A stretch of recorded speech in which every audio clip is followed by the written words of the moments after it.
जय शनिदेव। पितृदोष सीरीज में आपका स्वागत। और आज हम बात करेंगे सूर्य के निजी ऋण के बारे में। दोस्तों, आज एक बात चल रही थी बड़ी इंटरेस्टिंग कि हर 8वीं या 7वीं कुंडली में आपको पितृदोष के लक्षण मिल ही जाएंगे। तो क्या पितृदोष सभी में है? दोस्तों, पहले तो मैं आपको ये बात बता दूं कि जब आप डॉक्टर के पास जाते हैं तो आप देखिए, डॉक्टर कुछ भी आपको बता दे, आप उसका उपाय या रेमेडी या इलाज ज़रूर करते हैं। नंबर एक बात। तो ज्योतिषी से बड़ा डॉक्टर कौन सा है? दूसरी बात, दोस्तों, हर चौथे आदमी में बीपी की प्रॉब्लम है, हर 5वें आदमी में डायबिटीज़ की प्रॉब्लम है। और अगर डॉक्टर के पास कोई आदमी जाता है तो जब डॉक्टर टेस्ट करते हैं तो उसके बाद जो है 5-6 प्रॉब्लम्स तो वैसे ही बता देते हैं उस आदमी की। और अगर कोरोना बता दें तो फटाफट आप जो है उसका इलाज करते हैं। दोस्तों, मैं अपने पिताजी की बात बताता हूं आपको मैं कि पिताजी को मैं चेक करवाने गया तो एंजियोग्राफी करते समय डॉक्टर साहब ने तार अंदर डाली तो उन्होंने कहा कि इनको हार्ट के ऑपरेशन की ज़रूरत है। पिताजी 80 साल के थे। तो मैंने कहा जी मैं पिताजी को लेके जाना चाहता हूं। तो उन्होंने कहा कि आप अपने रिस्क पे ले जाइए, जैसे ही मैं तार निकालूंगा पिताजी को कुछ भी हो सकता है घर भी ना जाएँ, घर भी पहुंच ना सकें। दोस्तों, 80 साल से जो पिताजी बिल्कुल सही सलामत फिर रहे हैं, मुझे इतना डर आ गया अंदर, मैं इमोशनल इतना ज़्यादा अटैच था कि मैंने कहा कोई बात नहीं, आप ऑपरेशन कर दीजिए, मैं कहीं से पैसे इकट्ठे कर दूंगा। तो दोस्तों, डॉक्टर्स का कहना हम एक मध्यम मान लेते हैं। और मैं अगर अपने आप को टेस्ट कराऊं या आपका भी टेस्ट करूं तो भी एक आध प्रॉब्लम निकल आएगी। तो दोस्तों, पितृदोष अगर निकल रहा है तो हम कलयुग में जन्म लिया है हमने, तो हर एक के अंदर नुक्स हैं।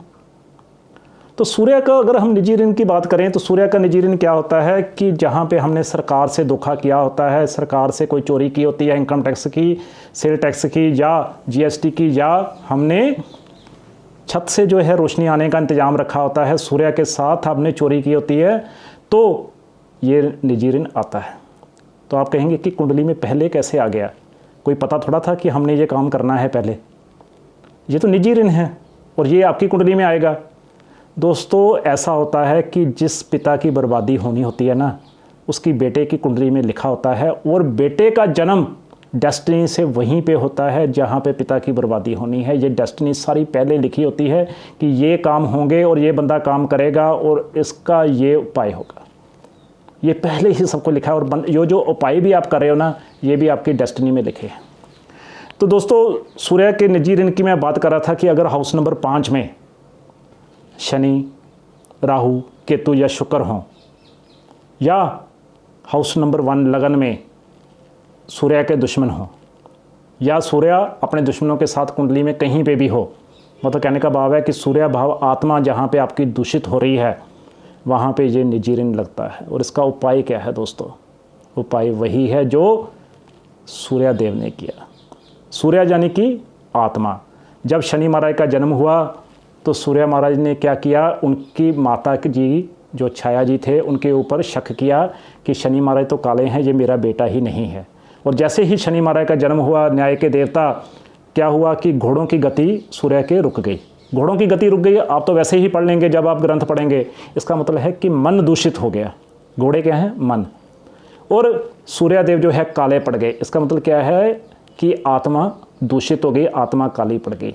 तब सूर्य महाराज जो है शनि महाराज से माफ़ी मांगते हुए भगवान शिव के चरणों में गए, भगवान शिव की आराधना की, तो उन्होंने जो है काले तिल और जल ये भगवान शिव के शिवलिंग पे चढ़ाया, तो उनका उद्धार हुआ। दोस्तों, सूर्य आत्मा, जब सूर्य महाराज ने कुंती के साथ शादी से पहले संबंध बनाए तो कर्ण का जन्म हुआ। तो कर्ण की आत्मा क्या हुई? सूर्यदेव जो उनके पिता हैं। तो आत्मा जो है दूषित हो गई, आत्मा खराब हो गई, तो फल किसने भुगता? कर्ण ने। तो अब आप कहेंगे कि कर्ण जो हैं उनका क्या दोष था? कर्ण, आप कहेंगे कि दोष ये था कि दुर्योधन का साथ दिया। दोस्तों, यार की यारी से मतलब है, यार के ऐब से नहीं।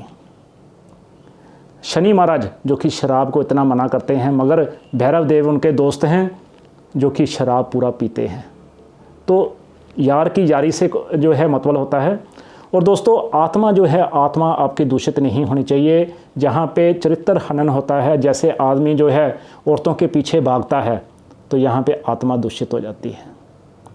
इंसान जो है तब क्या होता है कि उसमें जो है सूर्य के निजी ऋण के सारे लक्षण आ जाते हैं। तब क्या होता है कि बॉडी, इस पे पूरा इफेक्ट आता है। या तो मुंह में से थूक आना शुरू हो जाता है, या क्या होता है कि बॉडी अंग जो है काम करना बिल्कुल शिथिल हो जाते हैं, आलसी हो जाता है आदमी, शरीर से काम ही नहीं होता है।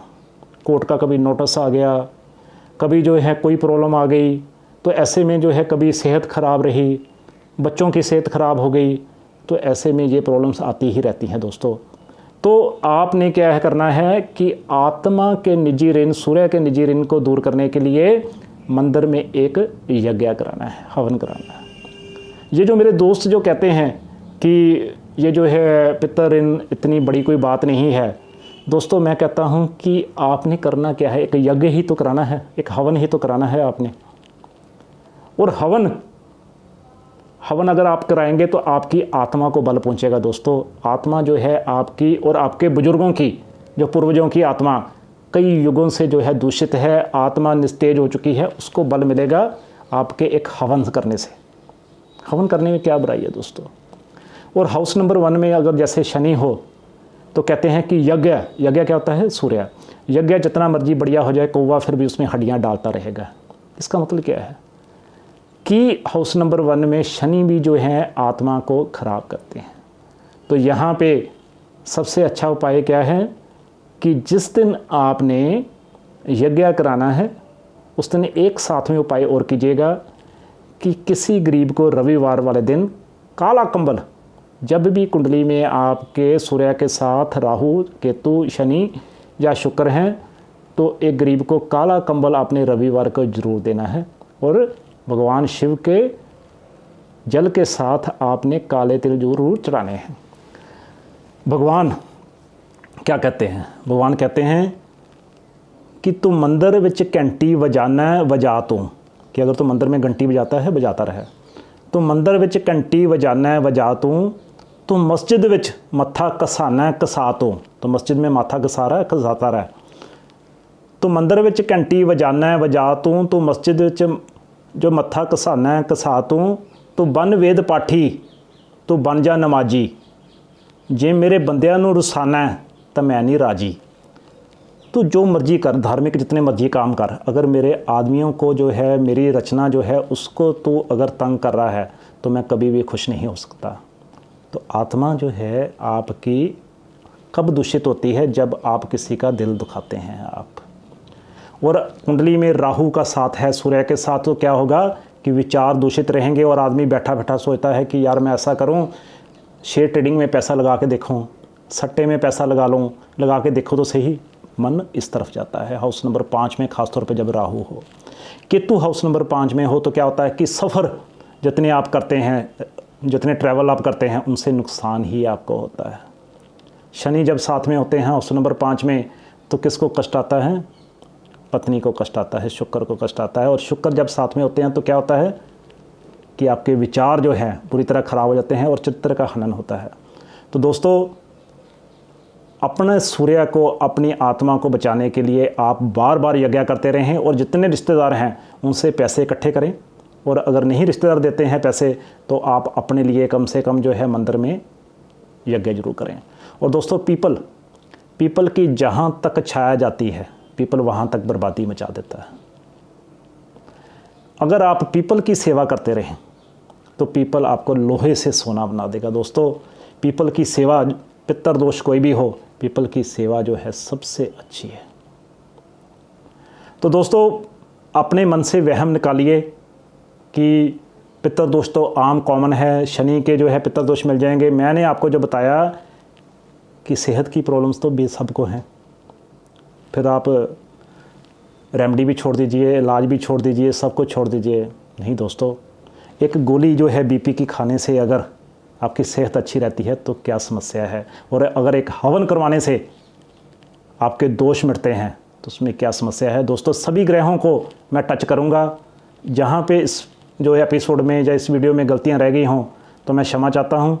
दोस्तों धन्यवाद आपका, आप साथ बने रहिए जय शनिदेव।